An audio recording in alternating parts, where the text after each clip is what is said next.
آج فیصلہ ہونا تھا۔ سب کی نگاہیں اس لیڈر پر تھیں کہ وہ کیا فیصلہ کرتا ہے، کیسے ان سب کے اختلاف کو ختم کرتا ہے۔ لیڈر کے ہونٹ حرکت میں آتے ہیں، فیصلہ سنایا جاتا ہے، ایسا فیصلہ جس سے وہاں موجود سب لوگ حیران ہو جاتے ہیں اور پھر ایک دوسرے پر اٹھنے والی تلواریں نیاموں میں ڈال لیتے ہیں۔ السلام علیکم ورحمۃ اللہ وبرکاتہ۔ ناظرین، آج ہم پیارے آقا صلی اللہ علیہ وسلم کے اعلان نبوت سے پہلے کی زندگی کے بارے میں سنیں گے۔ ناظرین، اسلام سے پہلے عربوں میں لڑائیوں کا ایک لمبا سلسلہ جاری تھا۔ انہی لڑائیوں میں سے ایک مشہور لڑائی جنگ فجار کے نام سے مشہور ہے۔ یہ لڑائی جنگ فجار کیوں کہلاتی ہے؟ اس کی وجہ یہ ہے کہ عرب کے لوگ ذوالقعدہ، ذوالحجہ، محرم اور رجب ان 4 مہینوں کا بے حد احترام کرتے تھے اور ان مہینوں میں لڑائی کرنے کو گناہ سمجھتے تھے۔ یہاں تک کہ عام طور پر ان مہینوں میں لوگ تلواروں کو نیام میں رکھ دیتے تھے اور نیزوں کے بلیڈز اتار لیتے تھے۔ مگر اس کے باوجود کبھی کبھی کچھ ایسے ہنگامی حالات ہوئے کہ مجبوراً ان مہینوں میں بھی لڑائیاں کرنی پڑی، تو ان لڑائیوں کو عرب والے حروب فجار یعنی گناہ کی لڑائی کہتے تھے۔ سب سے آخری جنگ فجار جو قریش اور قیس کے قبیلوں کے درمیان ہوئی، اس وقت پیارے آقا صلی اللہ علیہ وسلم کی عمر مبارک 20 سال تھی۔ چونکہ قریش اس جنگ میں حق پر تھے، اس لیے ابو طالب وغیرہ اپنے چچاؤں کے ساتھ آپ صلی اللہ علیہ وسلم نے بھی اس جنگ میں شرکت فرمائی۔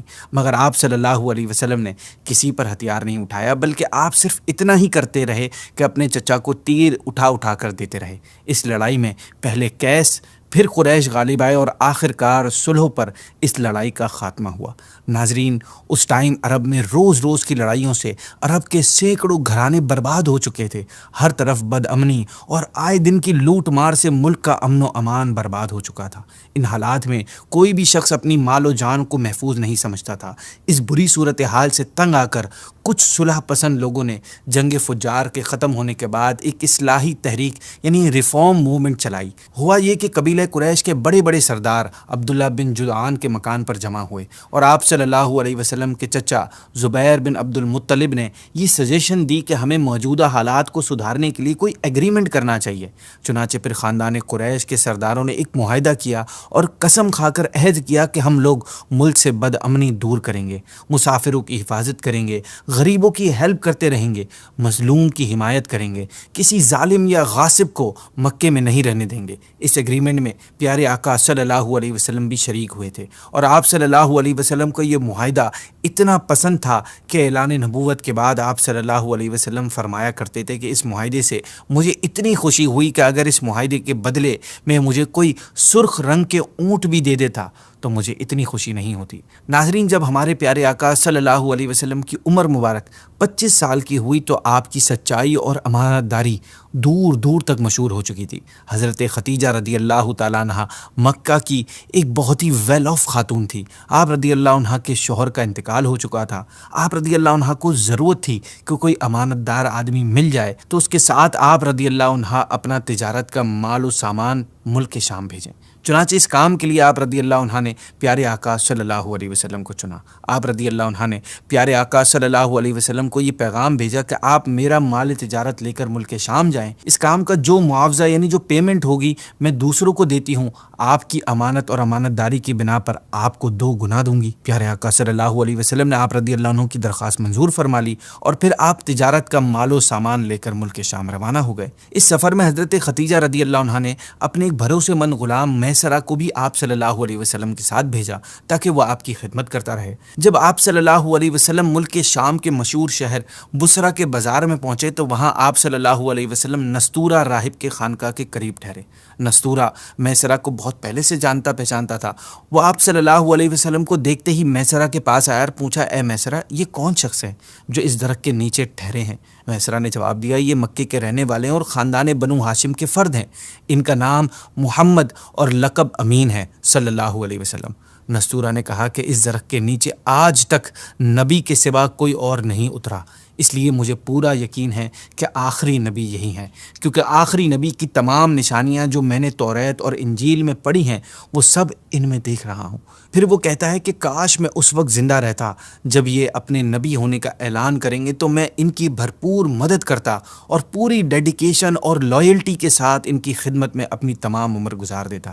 اے میسرا، میں تم کو نصیحت اور وصیت کرتا ہوں کہ خبردار ایک لمحے کے لیے بھی تم ان سے الگ نہ ہونا اور انتہائی اخلاص اور عقیدت کے ساتھ ان کی خدمت کرتے رہنا، کیونکہ اللہ پاک نے ان کو خاتم النبیین ہونے کا شرف عطا فرمایا ہے۔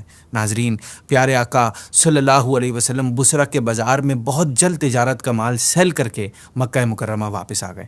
واپسی میں جب آپ صلی اللہ علیہ وسلم کا قافلہ شہر مکہ میں داخل ہو رہا تھا تو اس وقت حضرت بی بی ختیجہ رضی اللہ تعالیٰ عنہ ایک مکان کے اوپری منزل پر بیٹھی ہوئی تھی، قافلے کے شہر میں داخل ہونے کا منظر بھی دیکھ رہی تھی۔ اسی دوران جب حضرت ختیجہ کی نظر پیارے آقا صلی اللہ علیہ وسلم پر پڑی تو آپ رضی اللہ عنہ کو ایسا محسوس ہوا کہ دو فرشتے آپ کے سر پر دھوپ سے سایہ کیے ہوئے ہیں۔ یہ منظر دیکھنے کے بعد حضرت ختیجہ رضی اللہ عنہ کے مبارک دل میں آپ صلی اللہ علیہ وسلم کے لیے خاص محبت اور عقیدت پیدا ہو گئی۔ پھر کئی دنوں بعد آپ رضی اللہ عنہ نے اپنے غلام میسرہ سے اس واقعے کا ذکر کیا تو میسرہ نے بتایا کہ میں تو پورے سفر میں یہی منظر دیکھتا رہا ہوں، اور اس کے علاوہ بھی میں نے بہت سی عجیب و غریب باتوں کو آبزرو کیا ہے۔ ناظرین، پھر میسرہ نے نستورہ راہب کی گفتگو اور اس کی عقیدت اور محبت کا ذکر بھی کیا۔ یہ سن کر بی بی ختیجہ رضی اللہ تعالیٰ عنہ کے دل میں آپ صلی اللہ علیہ وسلم کے لیے محبت اور عقیدت مزید بڑھ گئی، یہاں تک کہ آپ رضی اللہ عنہ نے پھر پیارے آقا صلی اللہ علیہ وسلم کی پھپھی حضرت صفیہ رضی اللہ تعالیٰ عنہ کو بلایا اور پھر آپ صلی اللہ علیہ وسلم کے کچھ ذاتی حالات کے بارے میں مزید معلومات حاصل کر کے اپنی ایک دوست نفیسہ بنت امیہ کے ذریعے خود ہی پیارے آقا صلی اللہ علیہ وسلم کے پاس نکاح کا پیغام بھجوا دیا۔ ناظرین، حضرت بی بی ختیجہ رضی اللہ تعالیٰ عنہ کے بارے میں آپ کو بتاتے چلیں کہ آپ مال و دولت کے ساتھ ساتھ انتہائی نیک اور شریف خاتون تھی۔ مکے والے آپ کی پاک دامنی اور پارسائی کی وجہ سے آپ کو طاہرہ یعنی پاک باز کہا کرتے تھے۔ بڑے بڑے سرداران قریش آپ کے ساتھ نکاح کے خواہش مند تھے، لیکن آپ نے سب کے پیغاموں کو ٹکرا دیا، مگر پیارے آقا صلی اللہ علیہ وسلم کے اخلاق حسنہ، اچھی عادات کو دیکھ کر پلس آپ صلی اللہ علیہ وسلم کی عقل کو حیران کر دینے والے حالات کو سن کر خود بخود آپ کے دل میں پیارے آقا سے نکاح کی رغبت پیدا ہو گئی۔ پیارے آقا صلی اللہ علیہ وسلم نے اس رشتے کو اپنے چچا ابو طالب اور خاندان کے دوسرے بڑے بوڑھوں کے سامنے پیش فرمایا۔ بھلا حضرت ختیجہ رضی اللہ تعالی عنہا جیسی پاک دامن، شریف، عقل مند اور مالدار عورت سے شادی کرنے کو کون نہ کہتا۔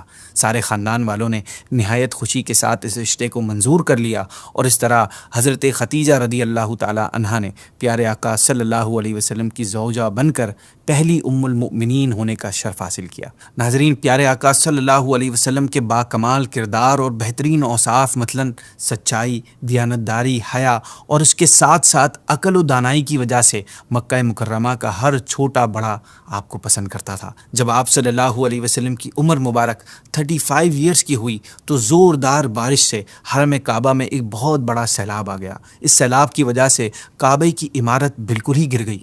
سو قریش نے یہ طے کیا کہ کعبے کی عمارت کو مکمل ڈھا کر پھر سے کعبے کو ایک نئی مضبوط عمارت کے ساتھ بنایا جائے، جس کا دروازہ بلند ہو اور چھت بھی ہو۔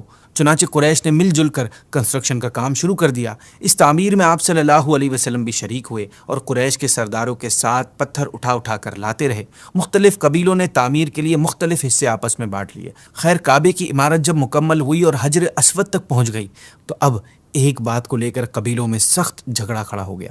وہ بات یہ تھی کہ ہر قبیلہ یہ چاہتا تھا کہ ہم ہی حجر اسود کو اٹھا کر دیوار میں لگا دیں تاکہ ہمارے قبیلے کے لیے یہ فخر کا سبب اور ایک آنر بن جائے۔ اس کشمکش میں 4 دن گزر گئے۔ نوبت یہاں تک پہنچ آئی کہ تلواریں نکل آئیں۔ پھر بالآخر 5ویں دن حرم کعبہ میں عرب کے تمام قبیلے جمع ہوئے اور اس جھگڑے کا فیصلہ کرنے کے لیے ایک بڑے بوڑھے شخص نے یہ سجیشن دی کہ کل جو شخص صبح سویرے سب سے پہلے حرم کعبہ میں داخل ہوگا اس کو فیصلہ کرنے والا مان لیا جائے گا۔ وہ جو جو فیصلہ کر دے گا سب کو وہ ماننا پڑے گا۔ چنانچہ سب نے یہ بات مان لی۔ اللہ پاک کی شان کہ صبح جو شخص حرم کعبہ میں داخل ہوا وہ خود ہمارے پیارے آقا صلی اللہ علیہ وسلم ہی تھے۔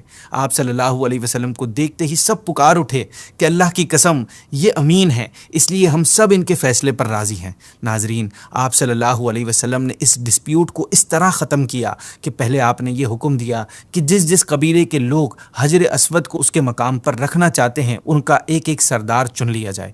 چنانچہ ہر قبیلے والوں نے اپنا اپنا سردار چن لیا۔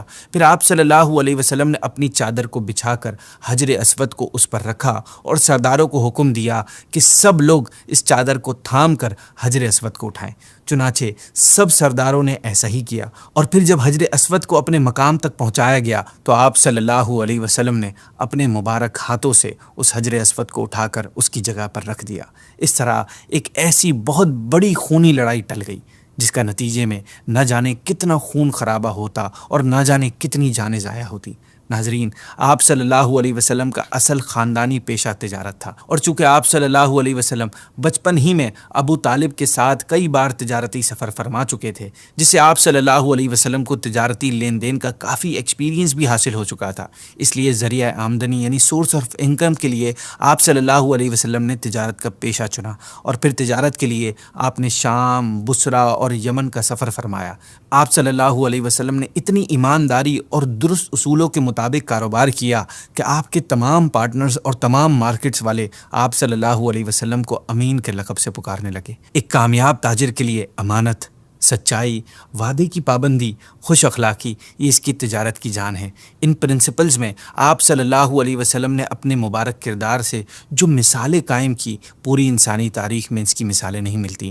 حضرت عبداللہ بن ابی حمزہ رضی اللہ تعالیٰ عنہ فرماتے ہیں کہ اعلان نبوت سے پہلے میں نے آپ صلی اللہ علیہ وسلم سے کچھ ڈیلنگ کی، کچھ رقم میں نے ادا کر دی، کچھ باقی رہ گئیں، سو میں نے وعدہ کیا کہ میں ابھی آ کر باقی رقم بھی ادا کر دوں گا۔ آپ صلی اللہ علیہ وسلم سے یہ کہہ کر میں وہاں سے چلا گیا۔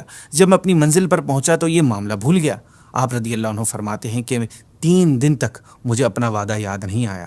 تیسرے دن جب میں اس جگہ پہنچا جہاں میں نے آنے کا وعدہ کیا تھا تو میں آپ صلی اللہ علیہ وسلم کو اسی جگہ میرا انتظار کرتے ہوئے پایا، مگر میرے اس وعدے خلافی سے آپ صلی اللہ علیہ وسلم کی پیشانی پر ایک ذرا بل نہیں آیا۔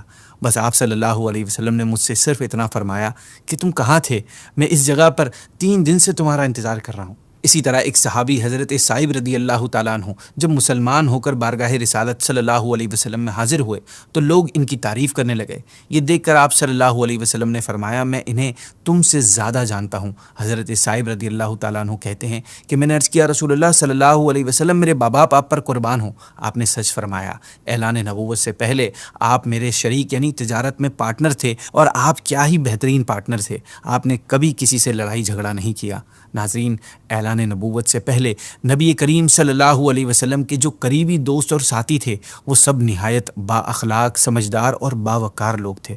ان میں سب سے زیادہ قریبی حضرت ابو بکر صدیق رضی اللہ تعالیٰ عنہ تھے، جو برسوں آپ صلی اللہ علیہ وسلم کے ساتھ تجارت اور سفر میں شریک رہے۔ اسی طرح حضرت ختیجہ رضی اللہ تعالیٰ عنہ کے کزن حضرت حکیم بن حزام رضی اللہ تعالیٰ عنہ بھی آپ صلی اللہ علیہ وسلم کے خاص ساتھیوں میں شامل تھے۔ آپ رضی اللہ عنہ قریش کے بڑے سردار تھے۔ اسی طرح حضرت دماد بن ثعلبہ رضی اللہ تعالیٰ عنہ جو زمانۂ جاہلیت میں میڈیکل اور سرجری کے پروفیشن سے تعلق رکھتے تھے، یہ بھی آپ صلی اللہ علیہ وسلم کے خاص ساتھیوں میں سے تھے۔ آپ صلی اللہ علیہ وسلم کے اعلان نبوت کے بعد یہ اپنے گاؤں سے مکہ آئے تو کفار قریش کی زبانی یہ پروپیگنڈا سنا کہ محمد مجنون ہو گئے ہیں معاذ اللہ صلی اللہ علیہ وسلم۔ اسی کے بعد پھر آپ نے ایک مرتبہ دیکھا کہ پیارے آقا صلی اللہ علیہ وسلم راستے میں تشریف لے جا رہے ہیں، اور آپ صلی اللہ علیہ وسلم کے پیچھے لڑکوں کا ایک جھنڈ ہے جو شور مچا رہا ہے۔ یہ دیکھ کر آپ رضی اللہ عنہ کو کچھ شبہ پیدا ہوا، اور پرانی دوستی کی بنا پر آپ کو بہت دکھ بھی ہوا حضور کو لے کر، یعنی آپ یہ سمجھ رہے تھے کہ واقعی آپ صلی اللہ علیہ وسلم کو کوئی بیماری ہو گئی ہے۔ چنانچہ آپ رضی اللہ عنہ پیارے آقا صلی اللہ علیہ وسلم کے پاس آئے اور کہا، اے محمد صلی اللہ علیہ وسلم، میں طبیب ہوں اور جنون کا علاج کر سکتا ہوں۔ یہ سن کر آپ صلی اللہ علیہ وسلم نے اللہ پاک کی حمد و ثنا کے بعد کچھ جملے ارشاد فرمائے جن کا آپ رضی اللہ عنہ کے دل پر اتنا گہرا اثر ہوا کہ آپ اسی وقت کلمہ پڑھ کر اسلام قبول کر لیا آپ نے۔ اسی طرح ایک صحابی ہیں حضرت قیس بن صائب رضی اللہ تعالیٰ عنہ، یہ تجارت کے کاروبار میں آپ صلی اللہ علیہ وسلم کے پارٹنر ہوا کرتے تھے اور آپ صلی اللہ علیہ وسلم کے گہرے دوستوں میں بھی تھے۔ یہ کہا کرتے کہ آپ کا معاملہ اپنے تجارتی پارٹنرز کے ساتھ ہمیشہ نہایت ہی صاف ستھرا رہتا اور کبھی کوئی جھگڑا نہیں ہوتا تھا۔